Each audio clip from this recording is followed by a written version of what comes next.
नमस्कार दोस्तों, आपके अपने YouTube channel all in one state 2020 में आप सभी लोगों का स्वागत है।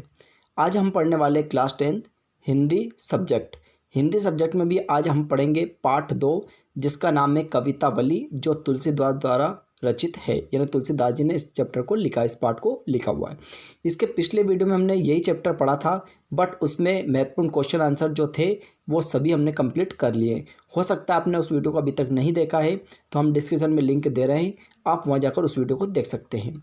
लेकिन आज हम जो चैप्टर पढ़ने वाले हैं और इस चैप्टर में महत्वपूर्ण पद्यांश जो कहीं ना कहीं एग्जाम में पूछे गए थे, उन सब के बारे में हम आज डिस्कस करेंगे। लेकिन मैं आपको एक रिक्वेस्ट करता हूं, यदि हो सकता है आप क्लास 10 पढ़ते हों या आपके रिश्तेदार या आपके दोस्त कोई भी अगर 10th क्लास में पढ़ते हो, तो उनको इस चैनल के बारे में ज़रूर बताएं। क्योंकि मात्र ये कि यूट्यूब चैनल का एक ऐसा चैनल है जिसमें 10th क्लास के ऑल सब्जेक्ट की यहाँ पर तैयारी करवाई जाती है। तो यदि अगर आप भी इस वीडियो को देख रहे हैं और यदि आपको मेरा वीडियो पसंद आता है, तो इस वीडियो को ज़्यादा से ज़्यादा अपने दोस्तों के साथ शेयर करना ना भूलें और ज़्यादा से ज़्यादा मेरे चैनल के बारे में सभी को अवगत कराएं। तो चलिएगा, आज का हमारा वीडियो स्टार्ट करते हैं। वीडियो में जो हमारा महत्वपूर्ण जो पद्यांश है जो आता है, तो कौन सा महत्वपूर्ण पद्यांश देखिएगा, क्या है देखिएगा। महत्वपूर्ण पद्यांश हमारे सामने आता है कि कबहू शशि मागत आरि करे, कबहू प्रतिबिंब निहारि डरे, कबहू करताल बजा के नाचत, मातु सबे मन मोद भरे। अब ये जो पद्यांश हमने पढ़ा हुआ है, इसका अर्थ हम नीचे यानी इसकी व्याख्या करेंगे, लेकिन हल्का फुल्का मैं आपको बताऊँ। कबहू शशि मागत यानी एक सखी दूसरी सखी से कहती है कि जो राम भगवान है उनके बचपन का वो वर्णन करते हुए कहती है कि कभी राम भगवान चंद्र खिलौना मांगने की जिद करते हैं, तो कभी प्रतिबिंब देखकर निहारते हैं। यानी इस प्रकार की उनकी बाल लीलाओं का वर्णन करते हुए एक सखी दूसरी सखी से कहती है। चलिएगा, अभी नीचे और दूसरा भी हमारे पास, तो और भी हम आगे पढ़ते हैं इसमें, जो बड़ा पद्यांश है, तो इसको आगे पढ़ते उसके बाद हम अर्थ करते। तो देखिएगा अगला क्या आता है हमारे पास, इसी में जुड़ा हुआ है, अगला नहीं मतलब इसी में है, आपको ये भी ध्यान रखना है।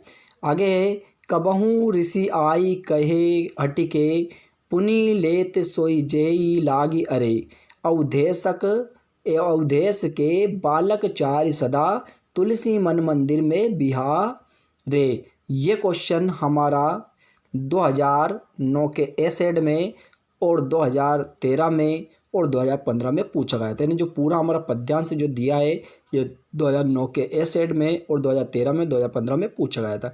तो कहीं ना कहीं मेरे हिसाब से इंपॉर्टेंट था, इसलिए मैं आपको बता रहा हूँ। तो इसको अच्छे से आप कर ले। तो जब भी क्वेश्चन हमारे पास पूछा जाता है, तब सिर्फ ये पूछा जाता है कि संदर्भ सहित व्याख्या कीजिए। संदर्भ सहित का मतलब इसमें संदर्भ भी लिखना है, आपको प्रसंग भी लिखना है। तो चलिएगा, इसका संदर्भ प्रसंग हम पढ़ते हैं क्या है, देखिएगा। इसका हम संदर्भ पढ़ते हैं, यानी संदर्भ प्रसंग दोनों की व्याख्या करेंगे। तो क्या है हमारे पास संदर्भ, देखिएगा।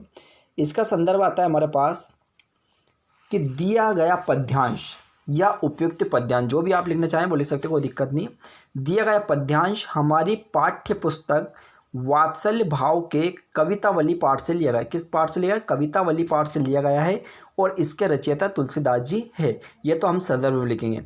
प्रसंग में क्या लिखेंगे हम, देखिएगा। प्रसंग में हम लिखेंगे दिया गया पद्यांश, या दिए गए पद्यांश में एक सखी दूसरी सखी से बालक राम की सुंदर बाल लीलाओं का वर्णन करते हुए कहती है। यानी एक सखी दूसरी सखी से क्या कह रही है, यानी बालक राम जो राम है उसकी सुंदरता का वो वर्णन करते हुए कहती है। तो क्या कहती है ये हम व्याख्या में पढ़ेंगे। तो चलिएगा, इसके आगे हम व्याख्या देखते हैं। व्याख्या क्या है इसकी, चलिएगा। अब व्याख्या में हम देखते हैं, तो हमारे पास दो टुकड़ों में हमने व्याख्या को बांट दिया। जिस प्रकार गद्यांश को बांटा था, उसी प्रकार व्याख्या को भी हमने दो टुकड़ों में बांट दिया। तो देखिए व्याख्या क्या कह रही है। यहाँ पर व्याख्या में एक सखी दूसरी सखी से कहती है कि बालक राम कभी तो चंद्रमा को मांगने की जिद करते हैं, तो कभी अपनी ही परछाई को प्रतिबिंब में देखकर डरने लगते हैं, कभी वे ताली बजाकर नाचने लगते हैं, और वे इस प्रकार मतलब कभी वो ताली बजाकर नाचने लगते हैं, इस प्रकार बाल लीलाओं के द्वारा तीनों माताओं का मन मोह लेते हैं। यानी ये एक सखी दूसरी सखी से कह रही है कि इस प्रकार जो बालक लीलाएं करती हैं, उसके द्वारा जो तीनों माताएं हैं उनका मन मोह लेते। कौन ले लेते? भगवान राम बाल लीलाओं को करके, है ना। चलो, इसके आगे नेक्स्ट और भी है। तो हमने जैसे पहले बताया था गद्यांश में, उसी प्रकार आगे और भी हम देखते हैं। तो आगे का और व्याख्या क्या है हमारे पास, ये भी देखिएगा। आगे इसी प्रकार की व्याख्या आती है। कभी गुस्से में आकर, क्या कह रहा है, कभी गुस्से में आकर क्या कहते हैं भगवान राम, क्योंकि वो सब प्रकार की जिद करते हैं, है ना। तो कभी चंद खिलौना मांगते हैं, तो कभी ताली बजाकर नाचने लगते हैं, तो कभी क्या करते हैं, इस प्रकार सभी प्रकार की वो जिद करते हैं। तो आगे लिखा है, कभी गुस्से में आकर किसी वस्तु को लेने की हट करने लगते हैं और उसे लेकर ही मानते हैं। क्या कहते हैं, कभी गुस्से में आकर किसी वस्तु को लेने की हट करने लगते हैं और उसे लेकर ही मानते हैं। तुलसीदास जी कहते हैं कि राजा दशरथ के चारों पुत्र तुलसी के मन मंदिर में निवास करते हैं। इस प्रकार जो तुलसीदास जी वो क्या कहते हैं, राजा दशरथ के जो चारों पुत्र हैं वो तुलसी के मन मंदिर में निवास करते हैं। तो इस प्रकार ये हमारा गद्यांश, ये जो हमारा पद्यांश था वो बिल्कुल कंप्लीट हो चुका है। चलिएगा नेक्स्ट पद्यांश की ओर हम बढ़ते हैं। देखिएगा नेक्स्ट पद्यांश जो हमारे पास आता है वो क्या है, इसको भी हमने 2 टुकड़ों में बांट लिया है क्योंकि थोड़ा सा बड़ा था इसलिए। तो पहले देखिएगा आप क्या कह रहा है, वरदंत की पंगति कुंदकली अधराधर पल्लव खोलन की, चपला चमके घन बीच जगे छवि मोती माल अमोलन की। ठीक है, और इसके बाद में देखिएगा, इसके बाद में क्या है और भी अपन आगे पढ़ते हैं। इसके बाद में हम आपके व्याख्या बताएंगे। तो इसके आगे जो कहता है वो भी बिल्कुल इसी टाइप से देखिएगा। आगे कह रहा है, घुंघरालू घुंघरा री लटे लटके मुख ऊपर, यानी मुख के ऊपर घुंघराली लटे लटक रही है। कुंडल लोल कपोलन की नेवछावरी प्राण करे तुलसी, बलि जाऊं लला इन बोलन की। और यह जो पद्यांश है हमारा 2005 में और 2010 में पूछा गया था। तो आप इसको अच्छे से कर ले। कौन सा क्वेश्चन में पूछा गया था, 2005 में और 2010 में पूछा गया था, है ना। तो चलिएगा इसका हम आंसर पढ़ते हैं। आंसर क्या है, मैंने संदर्भ सहित इसकी व्याख्या करेंगे। तो सबसे पहले हमारे पास आता है यहाँ पर संदर्भ प्रश्न, 2 चीज़ हम देख लेते हैं। तो संदर्भ क्या है, संदर्भ मैंने आपको यहाँ पे लिखा पूर्ववत।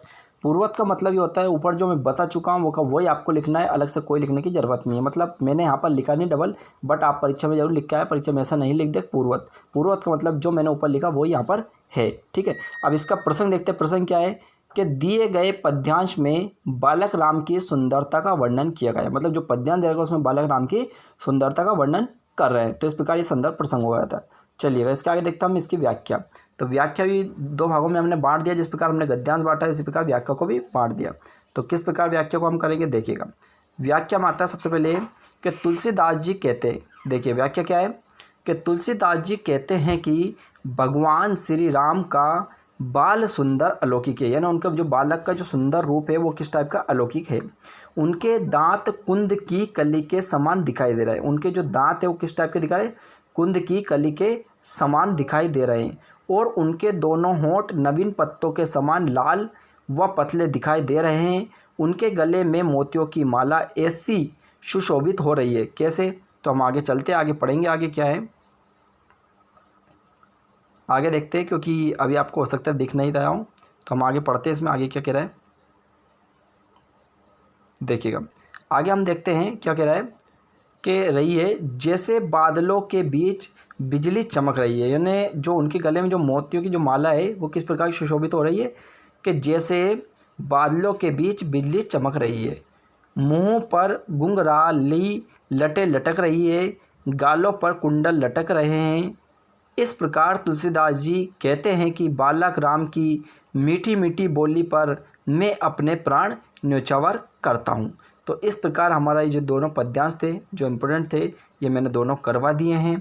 आप इसको अच्छे से पढ़ ले, अच्छे से याद कर ले, तो परीक्षा की दृष्टि से करने का ये भी इम्पोर्टेंट है।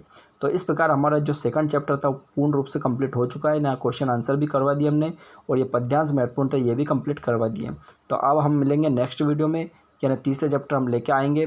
तो पूरा वीडियो आपने देखा है सुना है, इसके लिए थैंक्स।